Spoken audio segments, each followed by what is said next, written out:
The title of our lesson tonight is A Word Fitly Spoken.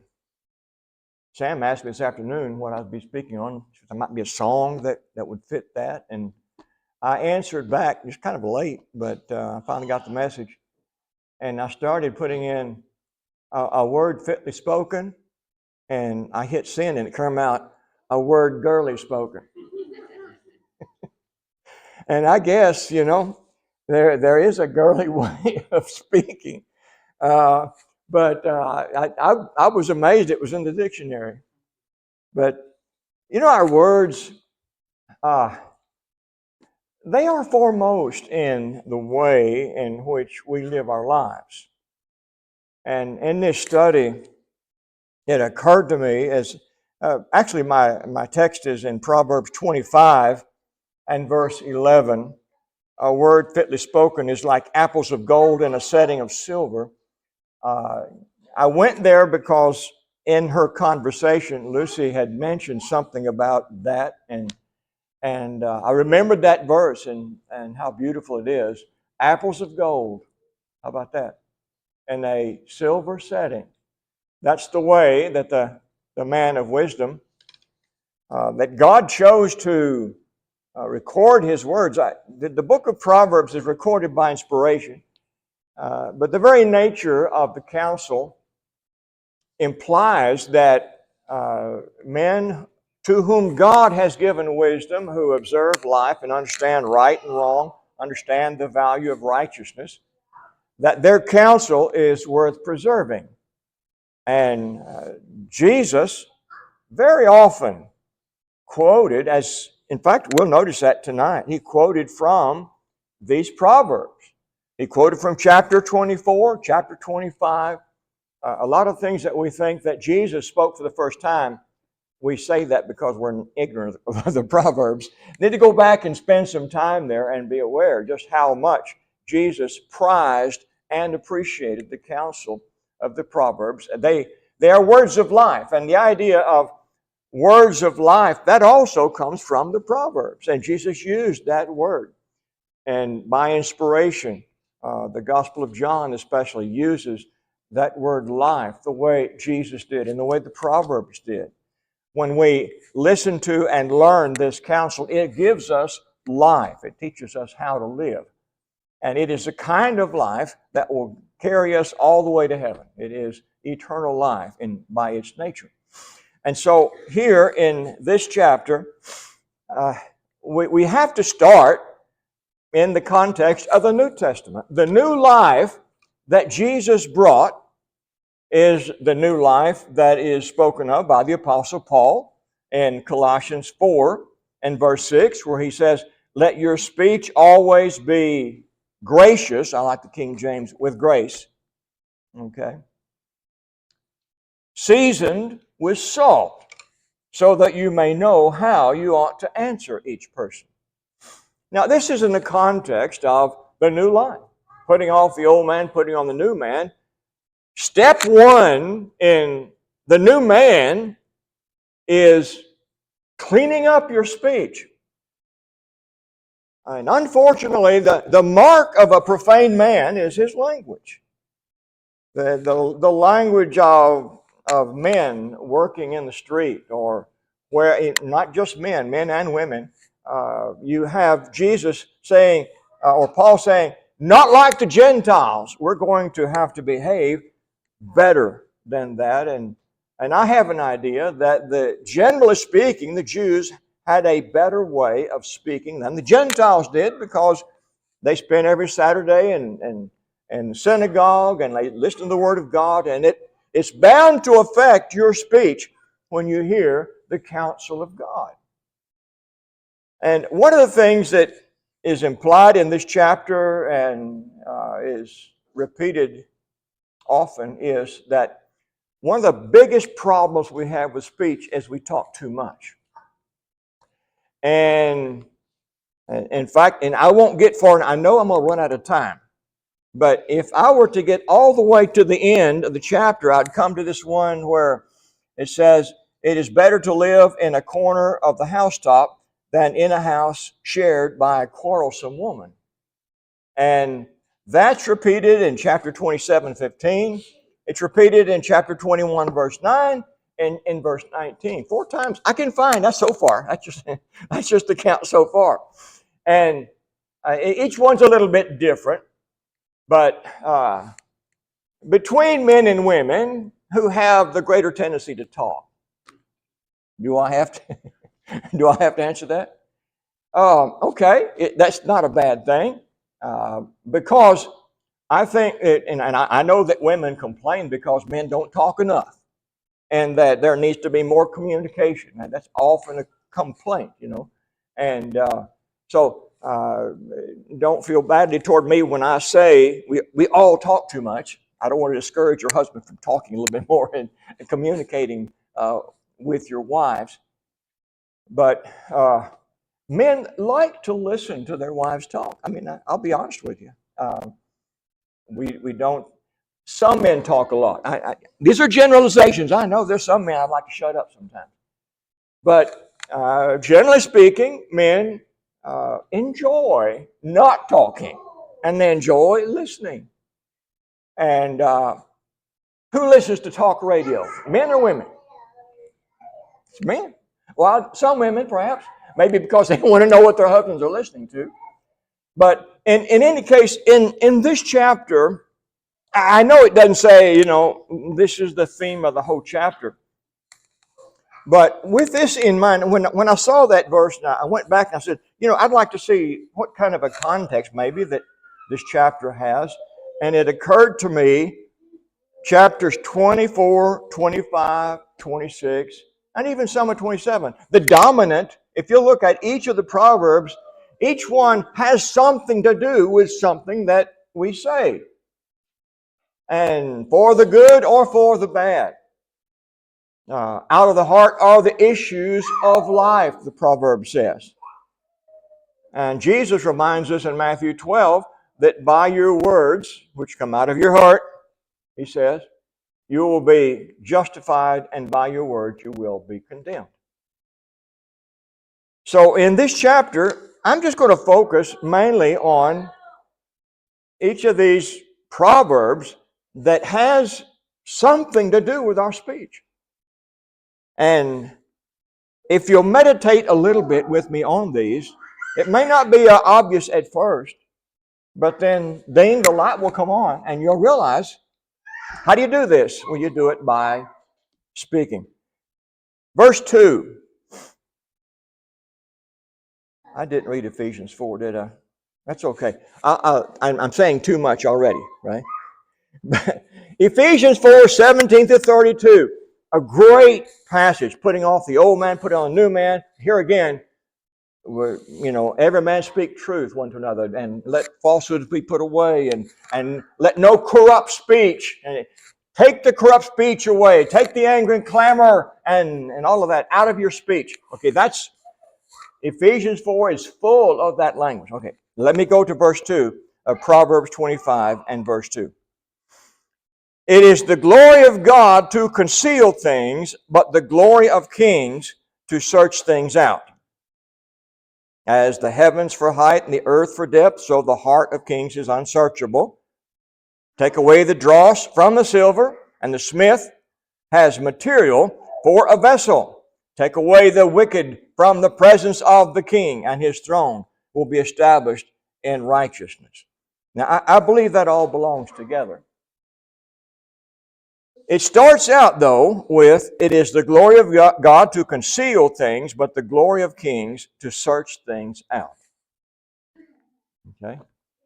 It's the glory of God. Now, the word glory is an important word in the language of Jesus. And in John chapter 1, verse 14, where the Word became flesh, He dwelt among us, and it says, we beheld what?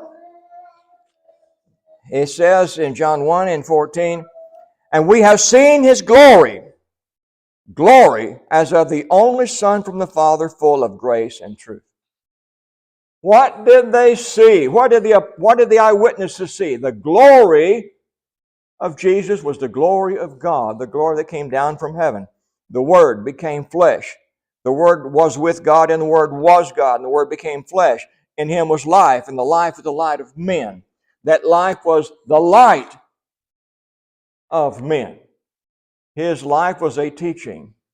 His life was an image of God. It was an image of righteousness. 2 Corinthians 3:18, my favorite verse. I keep repeating it to you. Okay? We behold the glory of our Lord. I'm going to turn there. 2 Corinthians chapter 3 and verse 18. I urge you, don't get tired of this verse. It is a beautiful verse.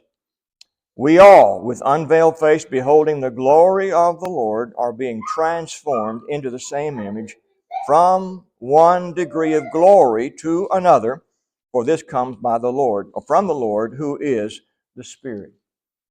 Okay? We are transformed from glory to glory. We are made more and more glorious as we behold the image of Christ, as we see the image, the glory of God. It is the glory of God to conceal things. Okay? So what does he mean by the glory of God?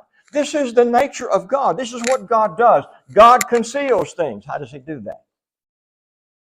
Imagine if you were God, what you would know about what's happening among your neighbors and friends. You know everything that they say and do and think. You know all their secrets. You know all their sins. You know all their scandals. Imagine if you knew all that. Power that you would have. Could you keep it a secret? Well, God does. Does God publish all of your secret thoughts? No, He doesn't. And that's the glory of God. The wise man says that He does not publish. He covers up these matters.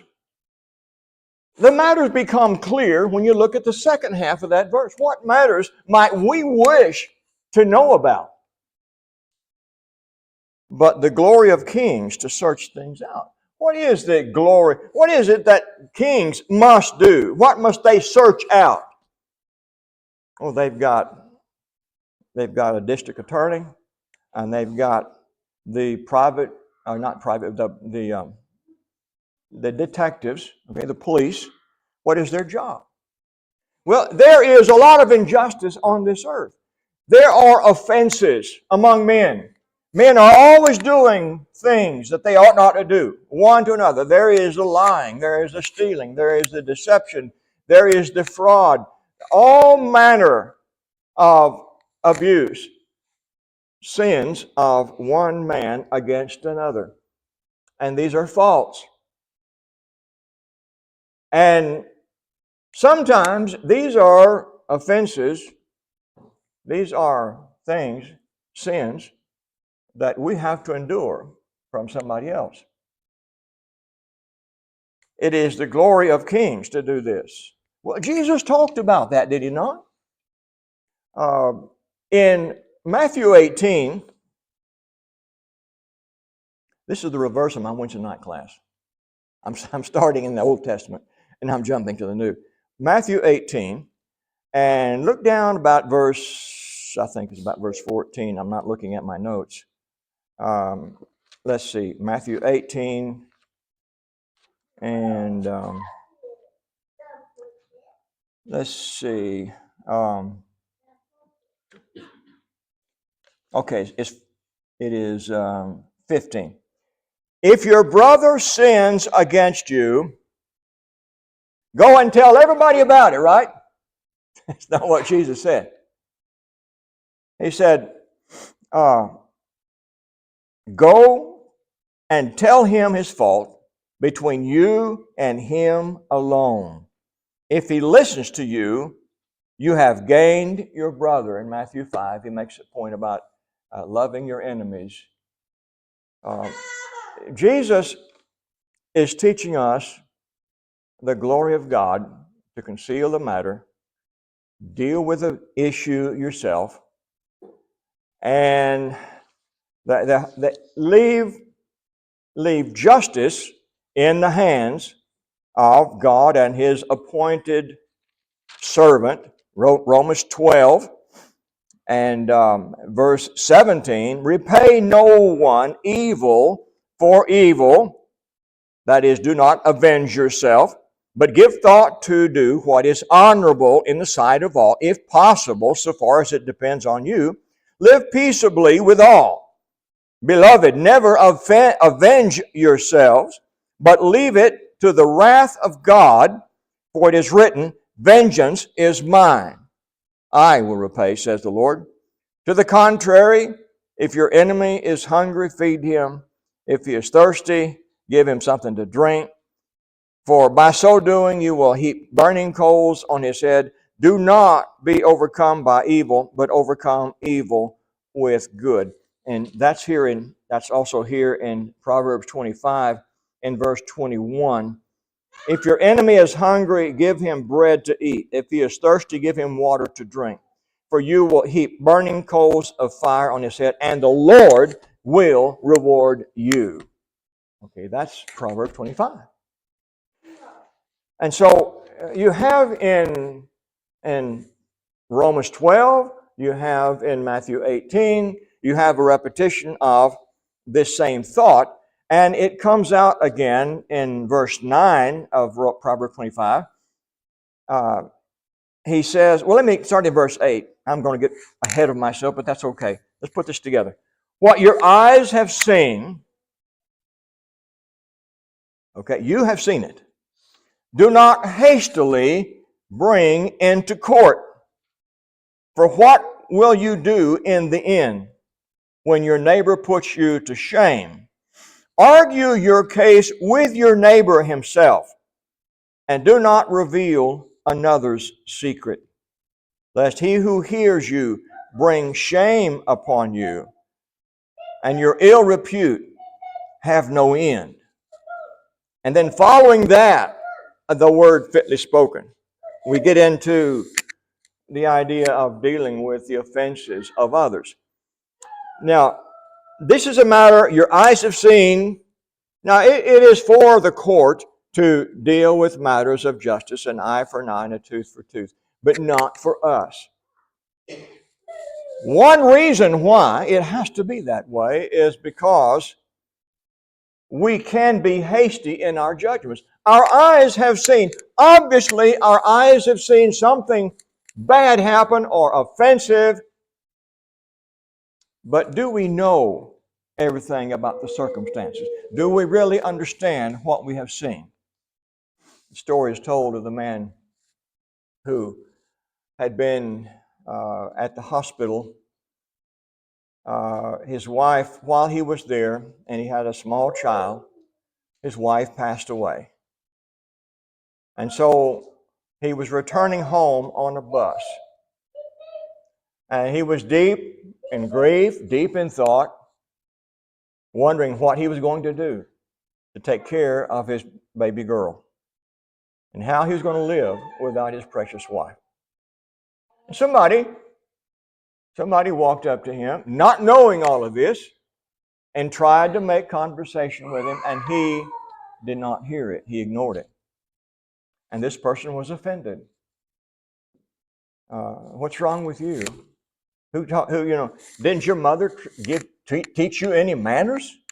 Why are you being so rude to me? You won't answer me. Well, this man had made a judgment without knowing the circumstance of what he was observing. And there's a whole lot of other things too. I remember Perry Mason. There were a whole lot of innocent people. They looked very guilty, but they were not. Because we didn't have all of the evidence. That's why we have courts of law. That's why we have testimony. And that's why the Lord said, let every fact be established at the mouth of 2 or 3 witnesses. And you say, well, that means a lot of bad people are going to get away with murder. That may be so, but the innocent are protected. But they don't get away with it because we have a just God. And He will take care of those matters. We often feel like that we have got to take care of all these matters ourselves. That it's incumbent upon us to see that justice is done, that righteousness is established when we see what we think is something that's wrong. It is the glory of God to conceal things. There is a time to be silent.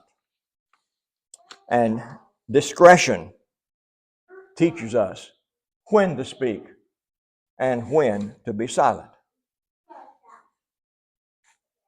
Let's go ahead into in verse 6. Do not put yourself forward in the king's presence or stand in the place of the great.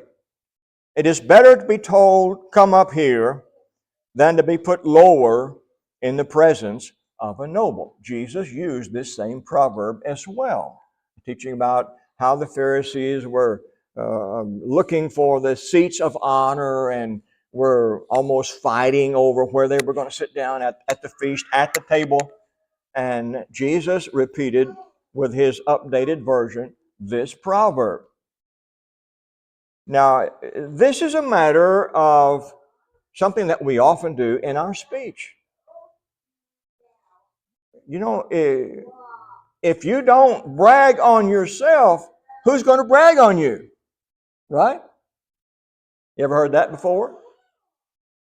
We often feel that people really don't appreciate just how great we are, how smart we are, how good we are. And we've got to honor ourselves. We know that we are better than these other people out here, but they just don't seem to realize that. And so we make fools of ourselves, trying to honor ourselves. And sometimes it's very well disguised, but even the simplest of people can tell when somebody's trying to exalt themselves.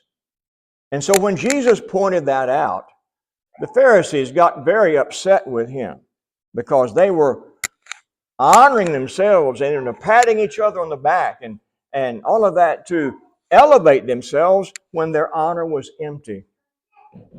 We do that with our speech. We need to be careful about what we say about ourselves. Is it okay to compliment yourself in front of people? Is that okay? Very carefully. Very carefully. And not even to imply, because people can perceive, God in heaven can perceive whether we're being vain in our glory. The Old English, it says vainglory. You have that in Spanish Bible as well, vanagloria. But we would say what? This is conceit. And someone who is conceited is someone who is despised. Now, we cannot afford as Christians to be despised because of our choice of words.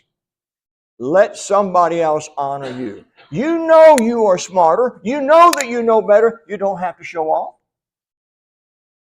Let somebody else discover that. Maybe they will never discover it.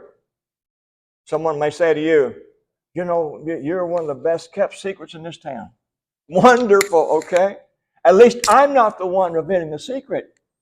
Let everybody else discover what a great person I am, okay?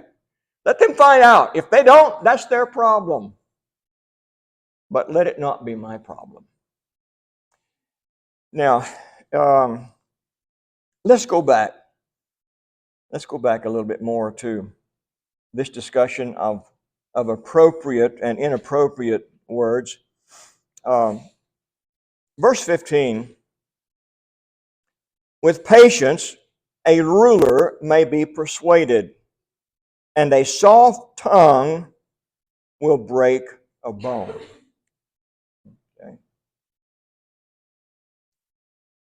With patience, a ruler may be persuaded. You have a righteous cause, and so it's incumbent upon you to persuade the king, persuade the governor, persuade the person who's in authority.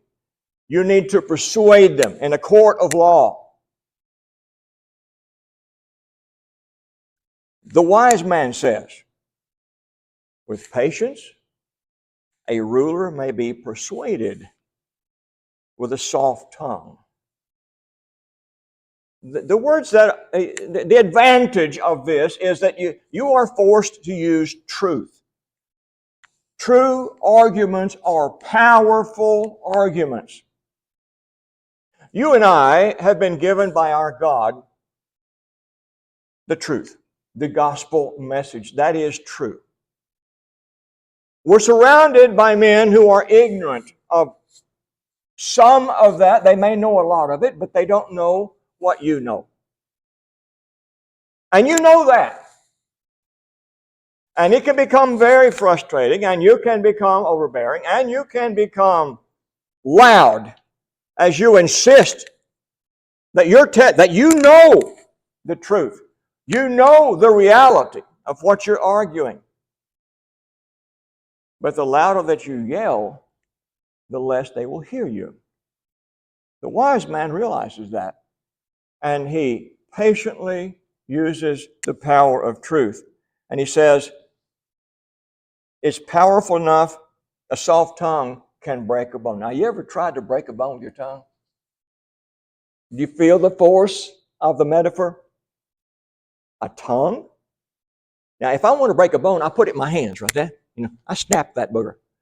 Now, if it's my tongue, I have a bone in my mouth. You ever tried to break a bone in your mouth? We can't do it. But in this sense, yes, you can. That's the power of this metaphor. And then he says, if you have found honey, eat only enough for you, lest you have your fill of it and vomit it. Now, what does that have to do with your words? Okay, follow me now. You have this also in chapter 24, not about honey at least, but not a different idea. My son, eat honey, for it is good, and the drippings of the honeycomb are sweet to your taste. Know that wisdom is such to your soul. If you find it, there will be a future, and your hope will not be cut off. Now, I know honey is sweet. But here, obviously, he's talking about the sweetness of wisdom, the sweetness of truth. It is sweet. Now, we can use sweet words. And sweet words are soft or hard? Well, they tend to be soft. But if they are wise, they are strong. But now, using sweet words, be careful, because if you get too much honey, it can make you sick at your stomach, okay?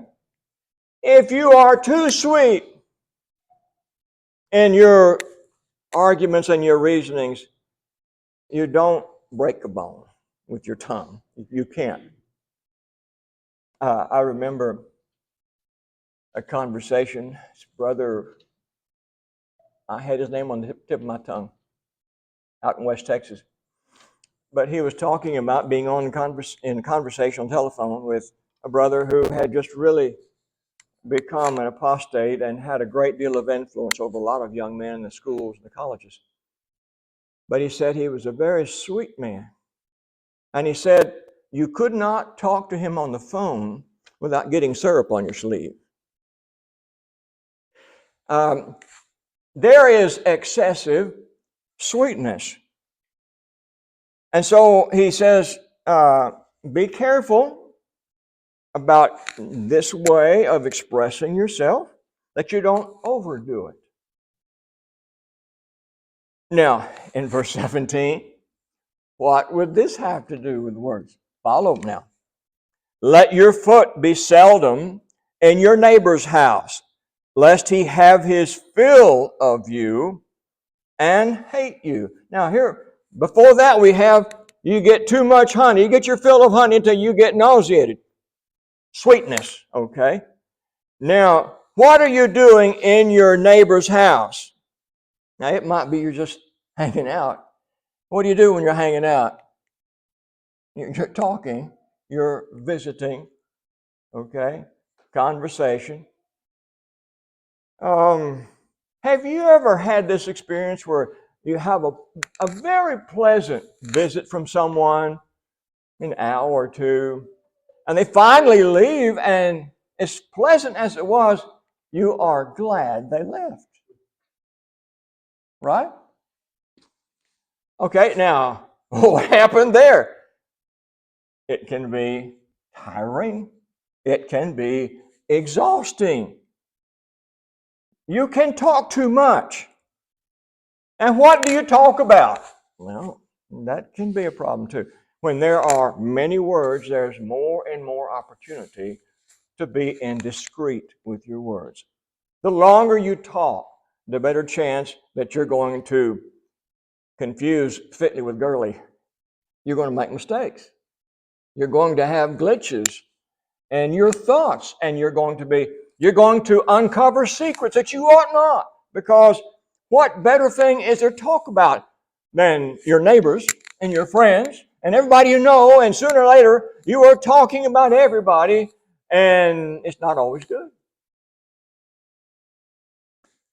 And so he says, let your foot be seldom in your neighbor's house, lest he have his fill of you and hate you. He's not saying don't visit with your brother and be hospitable and warm, but realize the possible traps that there are in that. He goes on to say, a man who bears false witness against his neighbor is like a war club or a sword or a sharp arrow. Trusting in a treacherous man in time of trouble is like a bad tooth or a foot that slips. Okay. Very colorful Proverbs. A man who bears false witness. This is someone, okay, who stayed too long in his neighbor's house, and he's borne false witness about somebody, things he should not have said. Now, in this immediate context, is the idea of perhaps trusting in a friend to carry a message and they betray you. Or someone you are hoping will speak in your behalf because you're in trouble. You're having a hard time. And so you're trusting that with his tongue, with his words, at least you can trust that he will tell the truth. He will be your support and your help. But he's treacherous. He has his own personal interest in mind.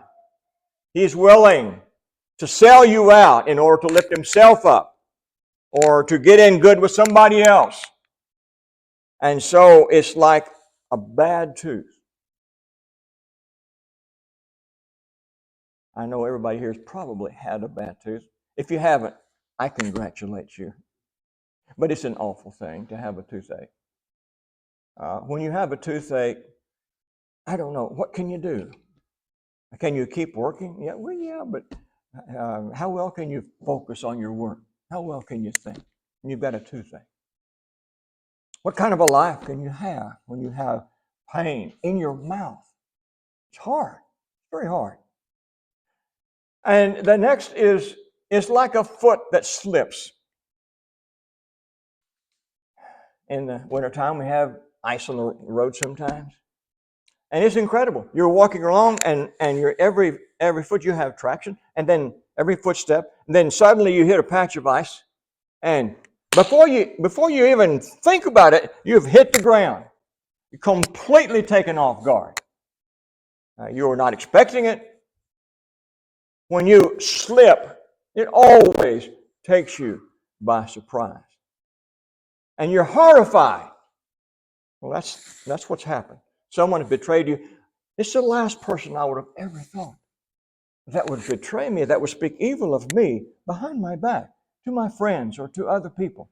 Here, and I'm already in trouble. I'm drowning. I'm reaching for a hand to save me, and the one I'm so sure is going to save me betrays me. Now, he said in verse 18, A man who bears false witness against his neighbor is like a war club. Okay? When people would go to war, back before they had guns and bullets and rockets and all that, they would fight with bows and arrows, which were lethal. Others didn't have anything quite so fancy. They might have a war club. They might have a sword. Swords, the technology of swords had to go through its development. They had to go from sharp wooden spears then to copper or bronze swords, which were harder, but they were not as hard as iron. And finally, they were able to make iron swords, and these could cut. These could cut deeply. You could just, in one swift motion, cut somebody's head off. A club would beat you down, knock you to the ground, maybe break some bones, and then there you'd be, perhaps disabled with broken bones. But an arrow is different. What does an arrow do? Well, it's something that penetrates your body. The pain may not be quite so great. You may not have a broken bone, depending on where it lodges. Of course, it lodges in your heart. You don't have that long to live. But let's say it just goes through a fleshy part of your body, but it's there and it's got a barb on the end, and taking it out is going to be very hard. And so it's there. It's still there. Perhaps hours later, it's still there. An arrow stays with you. There are lies like that. There are lies that cut you down, cut your head off. There are lies that beat you down. And then there are lies that stick you, and they just keep hurting you. People talk about you years later, repeating those same lies. They stay, and they stay, and they stay. And there's no way that you can get rid of it. Don't try. You don't need to try. You've got to leave those in the hands of God. Well, my time is gone. He says in verse 20, whoever sings songs to a heavy heart is like one who takes off a garment on a cold day and like vinegar on soda. Okay. There's a right time to sing, and there's a wrong time to sing. We're talking about singing, the implication is songs of joy. But if you're singing songs of joy and somebody else has a heavy heart, why do they have a heavy heart? Why are they hurting? Don't you realize they're hurting? What are you happy about? Maybe what they're going to say to you. What are you singing about? You know, why do they answer that way? Because they've got a heavy heart. They're in pain. They're suffering. They're mourning. Your song is completely inappropriate. Now, this proverb touches the idea of empathy. How am I going to know when to sing, when not to sing then? You've got to be paying attention. What is the golden rule? Whatsoever you would that men should do for you, do you even so unto them. Okay? Which means I have got to pay attention to what other people are going through. I've got to pay attention to what their feelings might be. Yes, this is an argument that requires us to be sensitive to the feelings of other people. I know that we live in times that are cold. A lot of people are cold. And they are insensitive to other people. And so you could be grieving and they don't care. You could be slipped and fell, in the mud, and there you are, and they might just walk right by you and not extend a hand to you to lift you up. They don't see you. That is a lack of empathy, a lack of understanding what your needs might be. Jesus teaches us empathy It does not come naturally necessarily. I know there are some people who are great at empathy. And I know on Star Trek or whatever it was, Star Wars, Star Trek, you have the empath, who's able to read the hearts and minds of others. That's a fantasy, of course. But there is a sense in which what we're recognizing here, where did it come from? Where does empathy come from? It comes from righteousness. It comes from loving your neighbor as yourself. It comes from the things that God in His glory teaches us. Who is it above all that knows what you feel every day? Is it not God Himself? Jesus Christ knows what you're feeling when you're sad and when you're happy. He knows. If you want to be like Him, you've got to learn that about your neighbor. You've got to be sensitive to those things. And then, when you speak, use the right words. Be careful with your words. Use the words that they need to hear. Words that will recognize what they are enduring.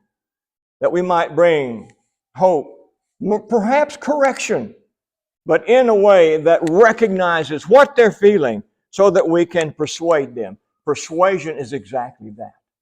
You take a person where they are and you bring them where they need to be. You can't do that if you don't know where they are. You can't persuade them to change the way they're thinking if you can't understand how they feel, how they're thinking. And so, you don't need a club. Well, I know my time is gone. That's most of what I had. I wanted to share. There is a lot more that I have not touched in this chapter. I talk about the faithful messenger. In verses 11 through 14, in the context of the word fitly spoken.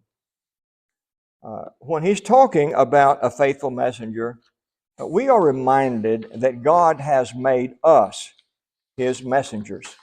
God has told us that we are to care about those who are lost all around us.